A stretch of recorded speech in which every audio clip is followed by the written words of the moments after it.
Important concept देख लेते हैं। ठीक है, ये बहुत ही ज्यादा इंपॉर्टेंट है, यहाँ से एग्जाम में क्वेश्चन पूछे जा सकते हैं। पहला देखिए कंसेप्ट मैपिंग। कंसेप्ट मैपिंग जिसे संकल्पना मानचित्र कहते हैं। ठीक है, तो देखो मानचित्र, मानचित्र बनाना, संकल्पना अब मतलब कि अपने दिमाग के अंदर एक मानचित्र बनाना। ठीक है, अब देखो इसको पहले मैं समझा देता हूँ कि ये इसकी बता देता हूँ डेफिनेशन क्या है। एक अवधारणा मानचित्र जानकारी को व्यवस्थित करने और ज्ञात गणितीय अवधारणाओं और प्रक्रियाओं के बीच, दोनों विषयों के भीतर के और बीच लिंक रिकॉर्ड करने का एक दृश्य तरीका है। देखिए मैं इसको समझा देता हूँ। कंसेप्ट मैपिंग क्या होता है कि जैसे मान लो कोई भी आप कंसेप्ट, कोई भी एक टॉपिक पढ़ रहे हो। ठीक है, जैसे कि आप सरफेस एरिया एंड वॉल्यूम पढ़ रहे हो मान लो। ठीक है, तो उसमें क्या क्या चीजें आती है, फिर आप उसमें 2D फिगर्स भी आती है, 2 डायमेंशनल फिगर। ठीक है, और 3D फिगर भी आती है, 3 डायमेंशनल फिगर। तो 2D को आपने अलग कर लिया, 3D को अलग कर लिया। अब 2D में कौन सी आती है, 2D में आ जाएगी रेक्टेंगल आ गई, ठीक है, रोम्बस आ गई। 3D में कौन सी आ गई, 3D में आ गई सिलेंडर आ गया, कोन आ गया। तो ऐसे करते करते आप पूरा क्या बना देते हो, मानचित्र सा बना देते हो। ठीक है, पूरे सारे कंसेप्ट का एक मानचित्र सा बना देते हो, वही आपकी कंसेप्ट मैपिंग कहलाती है। ठीक है, आगे देखिए कैरेक्टरिस्टिक्स क्या है। इसकी डेफिनेशन पे इतना मत जाना, जो मैं समझा रहा हूँ उसको समझिए, आपको समझ में आ जाएगा। तो भाई अब संकल्पना मानचित्र जो है कंसेप्ट मैपिंग शिक्षकों और बच्चों दोनों द्वारा बनाई जाती है। भाई टीचर तो बनाए गए, कोई कंसेप्ट अगर मान लो टीचर को पढ़ाना है समराइज वे में, तो वो क्या बना देगा, उसकी कंसेप्ट मैपिंग बना देगा कि भाई सरफेस एरिया एंड वॉल्यूम में पढ़ा रहा हूँ। जैसे मैंने अभी आपको बताया, तो 2D फिगर्स ये होती है, 3D ये होती है, 2D के फॉर्मूले ये होते हैं, 3D के फॉर्मूले ये होते हैं। अब बच्चों के द्वारा भी तो बनाई जाती है। बच्चे को लास्ट जब एग्जाम क्लियर करना होता है, जब एग्जाम नजदीक आ रहे होते हैं, तो बच्चा भी तो बनाता है ना ये सारे ऐसे कंसेप्ट मैपिंग, ताकि बच्चे के माइंड में रहे ये। दूसरा संकल्पना मानचित्र प्रकृति में पदानुक्रम होते हैं। पदानुक्रम कि भाई जहाँ पे एक कल्पना जो बच्चा कर रहा है, मानचित्र संकल्पना मानचित्र जो बनाना है, कंसेप्ट मैपिंग जो कर रहा है, ये स्टेप वाइज होती है ये। ठीक है, स्टेप टू स्टेप होगी। जैसे कि भाई अगर मान लो ये, अगर आप जैसे कि नंबर सिस्टम में जैसे कि नेचुरल नंबर पढ़ रहे हो, नेचुरल नंबर। ठीक है, नेचुरल नंबर के बाद क्या आएगा, होल नंबर। ठीक है, होल नंबर के बाद क्या आ जाएगा, होल नंबर के बाद इंटीजर्स। ठीक है, तो ये स्टेप बाय स्टेप जा रही है। नेचुरल नंबर बनाया, ऐसे इसको सर्कल में रख दिया। ठीक है, होल नंबर बनाया, इंटीजर बनाया, और ये सबके पार्ट, ये सारे किसके पार्ट है, ये है सब है रियल नंबर के पार्ट। ठीक है, तो ऐसे स्टेप बाय स्टेप हम चलते हैं इसमें। संकल्पना मानचित्र नए शिक्षण को पूर्व ज्ञान से जोड़ने में सहायक है। भाई संकल्पना मानचित्र नए शिक्षण को पूर्व ज्ञान में से जोड़ने में सहायक। अब देखो अगर आप मान लो होल नंबर पढ़ रहे हो, ठीक है, होल नंबर का स्टार्ट होते हैं 0 से, लेकिन उससे पहले आपको नेचुरल नंबर तो पता है ना, 1 2 3 4 5 6 से स्टार्ट होते हैं। अब होल नंबर क्या होता है, बस उसमें 0 ऐड कर दो, तो अभी वो सारे क्या कहलाएंगे, होल नंबर कहलाते हैं, 0 ऐड होते ही। ठीक है, तो पूर्व ज्ञान का यूज हुआ ना, कि अगर आपको नेचुरल नंबर ही नहीं पता होता तो होल नंबर आप कैसे बता देते। ठीक है, आगे देखिए संकल्पना मानचित्र अंतर संबंधित अवधारणा और उन्हें जोड़ने वाले लिंक का संग्रह प्रस्तुत करता है। जोड़ने वाले लिंक, ये जो लिंक है ना, ये क्या कर रहे हैं, इन्हें जोड़ रहे हैं। ठीक है, ये क्या कर रहे हैं, इन्हें जोड़ रहे हैं, इन्हीं को रिप्रेजेंट करता है। ठीक है, इनका एक रिप्रेजेंटेशन फॉर्म है ये जो मानचित्र बना है, ये इन्हीं का रिप्रेजेंटेशन, जो लिंक है इन्हें जोड़ते रहते हैं और आगे ये बढ़ता रहता है। ठीक है, आगे देखिए, आगे देखिए यहाँ पे आता है गणित एक तर्कपूर्ण सोच, लॉजिकल थिंकिंग। ठीक है, कि गणित शिक्षण तर्क पर आधारित होता है। ठीक है, रीजनिंग पर आधारित होता है हर चीज। ठीक है, तर्क पर आधारित होती है। ठीक है, आगे देखिए, जिसकी पुष्टि निम्न बिंदुओं के आधार पर की जा सकती है। गणित मानसिक शक्तियों को विकसित करने का अवसर प्रदान करता है। ठीक है, मेंटल, अब देखो मेंटल कैलकुलेशन बच्चे की स्ट्रॉन्ग होती है, जिनका गणित के अंदर ना अच्छा हाथ होता है, वो मेंटली कैलकुलेशन चीजों को सोल्व कर देते हैं काफी। ठीक है, गणित की भाषा सार्वभौमिक होती है, जैसा कि मैंने आपको बताया था अभी, गणित की लैंग्वेज में क्या होती है, टर्म्स आती है। ठीक है, फॉर्मूले आते हैं, कंसेप्ट होते हैं, हर जगह वही सेम लगते हैं। ठीक है, कोई अलग नहीं है। अब गणित का ज्ञान अन्य विषयों का अध्ययन में सहायक है, ये भी हमने डिस्कस कर लिया था। और गणित में सार्थक अमूर्त संगत संरचनाओं का अध्ययन किया जाता है। भाई गणित में जो भी चीज पढ़ते हैं वो अर्थ के साथ होती है, उसका पर्टिकुलर एक मीनिंग होता है। ठीक है, और अमूर्त से हम फिर मूर्त की तरफ भी जाते हैं, ये भी हमने देखा था। ठीक है, तो यहाँ पे ये वाला पॉइंट भी क्लियर हो जाएगा। आगे देखिए, कुछ और इम्पोर्टेंट कंसेप्ट मैं आपको बता देता हूँ। अब एक इम्पोर्टेंट कंसेप्ट आता है डायरेक्ट मॉडलिंग। डायरेक्ट मॉडलिंग, ठीक है, अब देखो प्रत्यक्ष मॉडलिंग तब होती है जब छात्र ठीक से दिखाते हैं कि समस्या में क्या हो रहा है, जोड़ तोड़ या चित्रों का उपयोग करके हल करने के लिए। अब देखिए क्या होता है कि कई बार कोई प्रॉब्लम होती है, छोटे बच्चों को हम लेके चलते हैं, ठीक है। छोटे बच्चे वैसे उस प्रॉब्लम को सोल्व नहीं कर पाएंगे, ठीक है। छोटे बच्चे क्या करते हैं, वैसे जैसे कि मान लो उनको ऐड करने के लिए कह दिया कि भाई 15 में 8 को ऐड करो, ठीक है। तो यहाँ पे क्या करते हैं, या तो वो कुछ ब्लॉक्स ले लेंगे, ठीक है। ऐसे ब्लॉक्स में 15 ब्लॉक्स बनाएंगे और उसमें 8 ब्लॉक्स और एक्स्ट्रा ऐड कर देंगे, तो टोटल बता देंगे कितना हो गया, 23 ब्लॉक्स, ठीक है। या फिर कोई भी चित्र ले लेंगे, ठीक है। चित्रों का प्रयोग करके, कार्ड्स का प्रयोग करके, ठीक है, बता देंगे, प्लस माइनस कर देंगे किसी भी चीज को। तो यहाँ पे आसानी से यहाँ पे डायरेक्ट मॉडलिंग वो कर सकते हैं, ठीक है। और यह जो वीक स्टूडेंट्स होते हैं ना, वो ये करते हैं, जिनको कि पूरा ज्ञान नहीं होता, जो वीक होते हैं वो इन चीजों की मदद से आसानी से एडिशन या सब्ट्रैक्शन कर सकते हैं। आगे देखिए रीग्रुपिंग। रीग्रुपिंग मींस री मींस दोबारा, ग्रुपिंग मींस ग्रुप करना। देखिए रीग्रुपिंग होता क्या है, मैं एक बार इसकी डेफिनेशन बता देता हूँ। पुनर्समूहन का अर्थ है संख्याओं को स्थानीय मान के आधार पर समूहों में पुनर्व्यवस्थित करना, ताकि संचालन को आसान बनाया जा सके। अब देखिए समूह में पुनर्स्थानीय मान के आधार पर समूहों में पुनर्व्यवस्थित करने का मतलब क्या है। जैसे बच्चों को अगर कहा जाए 24 प्लस 39 को ऐड कीजिए, तो कई जो वीक बच्चे होते हैं वो ऐड नहीं कर पाते। तो इसमें क्या होता है, रीग्रुपिंग में क्या होता है, जो स्थानीय मान, जो प्लेस वैल्यू है ना, ठीक है, 4 और 9, ठीक है, वंस प्लेस की जो वैल्यू, इनको अलग से ऐड करने के लिए बोला जाता है। तो 9 और 4 क्या होता है, 13 होता है, ठीक है। तो यहाँ पे 33 को रख लिया जाता है और 1 को एज ए कैरी दे दिया जाता है, 1 को एज ए कैरी दे दिया जाता है। 2 और 3 को फिर अलग से जुड़वाया जाता है, 2 और 3 5 होता है, और उसमें एक कैरी और ऐड करवा के 6 बन जाता है। तो टोटल क्या आ जाता है, 63 फिर आंसर आ जाता है। इस तरीके से एडिशन कराया जाता है, ठीक है। अब आगे देखिए कंपनसेटिंग, ये भी बहुत ही इंपॉर्टेंट है। प्रतिकारी इसे बोलते हैं। कंपनसेटिंग क्या होता है कि प्रतिकारी बहुअंकीय जोड़ के लिए एक मानसिक गणित रणनीति है, ठीक है, जिसमें समीकरण को हल करने में आसान बनाने के लिए किसी एक जोड़ को समायोजित करना होता है। देखो भाई कंपनसेटिंग, आप नाम से देखो कि भाई कुछ तो कंपनसेशन कर। जब आप किसी शॉप पे जाते हो तो भाई देखो मैं तुम्हारा इतना सामान खरीद लिया, कुछ तो कंपनसेशन कर, कुछ नेगोशिएशन कर, ठीक है। तो उसी तरीके से ये है। तो इस कंपनसेटिव में क्या होता है, किसी जैसे कि मान लो 38 और 25 नंबर, इसको ऐड करने में बच्चे को दिक्कत आ रही है, तो इसमें क्या बताया जाता है कि बच्चे इसका नियर बाय एक ऐसा नंबर चुनो जो आसानी से तुम्हारे दिमाग में रहता है। तो 38 का नियर बाय कितना होता है, 40। तो इसमें जितने दो ऐड किए हैं ना, तो वो दो ही दूसरे वाले नंबर से माइनस कर दो।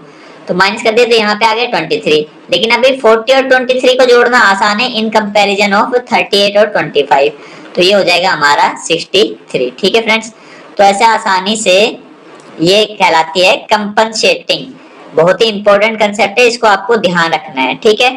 आगे देखिए वैदिक मैथमेटिक्स, आप सबने पढ़ा हुआ है। वैदिक मैथमेटिक्स आजकल बहुत ज्यादा प्रचलित हो रहा है बच्चों के बीच, क्योंकि यह क्या करता है, बच्चे की कैलकुलेशंस को ना स्पीड देता है बहुत तेज। मतलब कि कैसे आप अपनी कैलकुलेशन को सेकंडों के अंदर कर सकते हो, सरल और आसान तरीके से आप कर सकते हो जटिल से जटिल कैलकुलेशंस को, ठीक है। ये वैदिक मैथ की मदद से किया जाता है। जैसे मान लो अगर 24 मल्टीप्लाई बाई 11 करना हो, तो वैदिक मैथ से कैसे होता है आप सबको पता है। हम 2 को लिख देते हैं, 4 को लिख देते हैं, और बीच में क्या लिख देते हैं, 2 और 4 का एडिशन 264, इसका राइट आंसर हो जाएगा।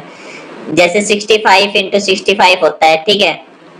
तो हम क्या करते हैं, यहाँ पे इसको प्रॉपर मल्टीप्लाई न करके हम क्या करते हैं, 5 का स्क्वायर कर देते हैं 25, और 6 में एक कैरी जोड़ देते हैं 7, और इस 7 को 6 से मल्टीप्लाई कर देते हैं, 6 7 जा 42, ठीक है। तो ये सभी क्या तरीके हैं वैदिक मैथ में कैलकुलेशन को इजी बनाने के, ठीक है फ्रेंड्स। सो आई होप आपको समझ में आया। सो फ्रेंड अभी स्टार्ट हो गया अपना क्विज टाइम, ठीक है। अभी क्विज के कुछ क्वेश्चन सोल्व करेंगे जो कि प्रीवियसली एग्जाम में आए हुए थे, ठीक है फ्रेंड्स। आप देख रहे हैं कैसे बहुत ही आसानी से उनका जवाब आप दे दोगे।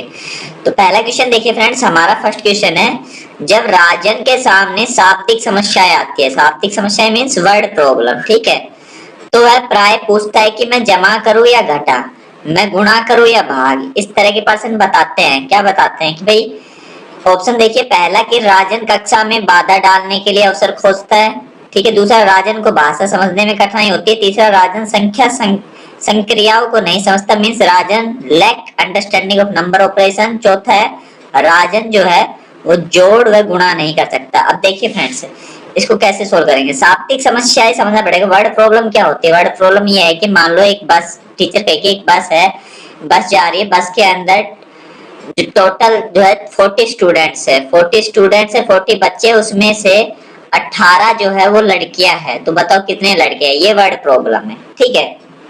अब ऐसी वर्ड प्रॉब्लम दी जाती है तो अब राजन कहता है कि भाई बताओ मैं क्या जमा करूं या घटा करूं, गुणा करूं, भाग करूं, तो इससे क्या मतलब क्या है? इससे यह मतलब तो नहीं है कि राजन जो कक्षा में बाधा डालने के लिए ऐसे अवसर खोज रहा है, नहीं, ठीक है। अब देखिए तीसरा, एक बार तीसरा ऑप्शन देख लेते हैं, राजा लैक्स अंडरस्टैंडिंग नंबर सिस्टम। अब ऐसा भी नहीं है कि राजा को नंबर सिस्टम, नंबर ऑपरेशन की समझ नहीं, नंबर ऑपरेशन जैसे कि जमा, घटा, गुणा, भाग, इसकी समझ तो है उसे, ऐसा मतलब नहीं। अगर उसको ऐसे कहते हैं कि भाई 40 में से 18 घटाने हैं तो बहुत ही इजीली घटा देता, ठीक है। लेकिन अभी ये वर्ड के अंदर है ये प्रॉब्लम, इसलिए उसको समझ में नहीं आ रहा।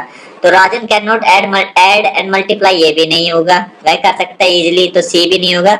तो बी इसका जो है राइट आंसर होगा कि राजन को जो भाषा है ना उसी को समझने में कठिनाई हो रही है, तो B will be its right answer, ठीक है। आगे बढ़ते हैं, अगला क्वेश्चन देखिए फ्रेंड्स। एक बच्चा मानसिक रूप से योग करता है कि 27 और 38 को योग करके 65 लिख देता है, ठीक है। जब उसे योग करने के अपने तरीके के बारे में व्याख्या करने के लिए कहा गया तो उसने प्रतिक्रिया के रूप में कहा कि मैंने 38 जो कि 40 के नजदीक है, इसलिए इसलिए क्या किया मैंने, 27 प्लस 40 को 67 बना दिया, और फिर मैंने 65 प्राप्त करने के लिए उसमें से 2 घटा दिया। देखो इस तरीके का आपने कुछ पढ़ा हुआ था, मैंने अभी आपको बताया था, ठीक है। डायरेक्ट मॉडलिंग होगा ये? नहीं, डायरेक्ट मॉडलिंग तो होगा नहीं। डायरेक्ट मॉडलिंग में तो क्या होता था कि जो वीक बच्चे होते थे ना, वो अपनी समस्या को, जैसे उनको एडिशन करने के लिए बोला जाता था तो वो किसी पेपर का यूज करते थे या कोई टॉयज का, खिलौनों का यूज करते थे, उससे समझाते थे, ठीक है। रीग्रुपिंग में मैंने क्या बताया था आपको, रीग्रुपिंग में क्या करते थे, ग्रुप करते थे, वंस प्लेस की डिजिट को ग्रुप करते थे। लेकिन कंपनसेटिंग देखिए, तीसरा ऑप्शन देखिए, कंपनसेटिंग में मैंने आपको बताया था कंपनसेट करना कि भाई नियर बाय वाले को, जो 27 प्लस 38 था, उसने यही किया, जो 38 नियर बाय किसके था, 40 के था, तो 2 ऐड किया, तो 2 ही उसने बाद में घटा भी दिया, ठीक है, जो कि आ गया 25 प्लस 40 65 आ गया, ठीक है। तो इसने यहाँ पे कंपनसेटिंग जो है ना ये तरीका अपनाया है, ठीक है। तो option C will be its right answer, और डी इंक्रीमेंटिंग भी नहीं होगा। इंक्रीमेंटिंग तो होता है एक नंबर इंक्रीज करके उसको बढ़ाना, ठीक है। तो डी भी नहीं होगा, तो सी इसका राइट आंसर हो जाएगा। बहुत ही अच्छा क्वेश्चन था, आगे भी पूछे जा सकते हैं। आगे देखिए, अगला क्वेश्चन देखिए, to be good in mathematician one must be able to, एक अच्छा गणितज्ञ होने के लिए क्या जरूरी है?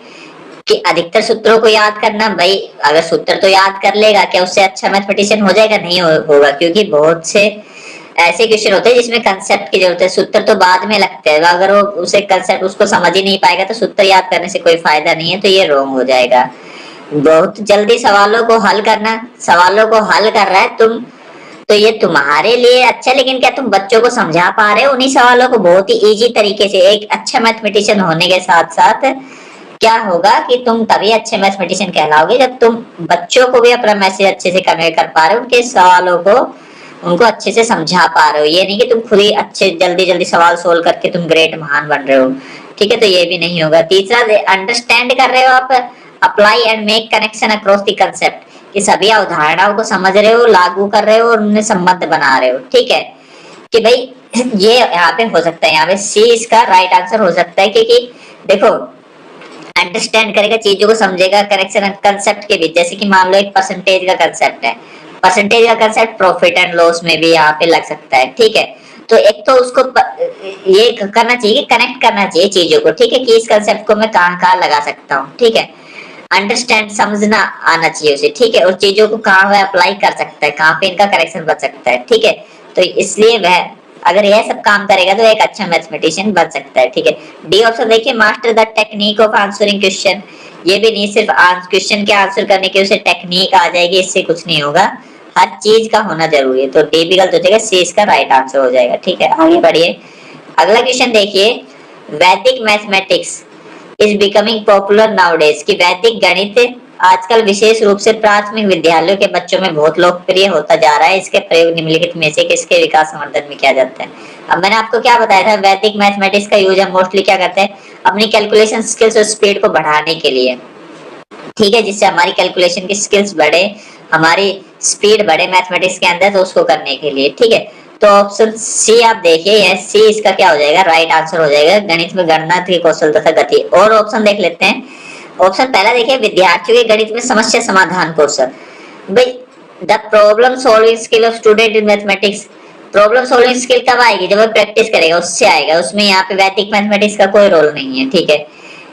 विद्यार्थियों की गणित में एकाग्रता, एकाग्रता कब आएगा, तब उनका इंटरेस्ट होगा, तब एकाग्रता आएगी उनके अंदर, ठीक है, तो ये भी नहीं होगा।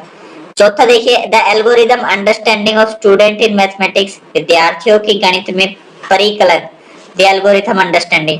भाई ये तो सभी के अंदर होते हैं, अंडरस्टैंडिंग तो बच्चे के अंदर मैथ की होगी, अगर अंडरस्टैंडिंग ही नहीं होगी तो ये सोल्व कैसे करेगा सवालों को, तो लेकिन वैदिक मैथमेटिक्स का तो इससे कोई लेना देना नहीं है ना, ठीक है, तो ये भी इसका रॉन्ग आंसर हो जाएगा। सो यहाँ पे अगला क्वेश्चन देखिए फ्रेंड्स, निम्नलिखित में से कौन सा कथन संकल्पना मानचित्र के बारे में सत्य नहीं है, ठीक है, तो कौन सा ट्रू नहीं आपको बताना है। तो यहाँ पे चार ऑप्शन मिलता है आपको। संकल्पना मानचित्र केवल शिक्षकों के द्वारा बनाया जाता है, ऑप्शन 1। ऑप्शन 2 देखिए, संकल्पना मानचित्र प्रकृति में पदानुक्रमित है, ठीक है। तीसरा देखिए, संकल्पना मानचित्र नए शिक्षण को पूर्व ज्ञान से जोड़ने में सहायक है। और चौथा देखिए, संकल्पना मानचित्र अंतर संबंधित अवधारणाओं और उन्हें जोड़ने वाले लिंक का संग्रह प्रस्तुत करता है, ठीक है फ्रेंड्स।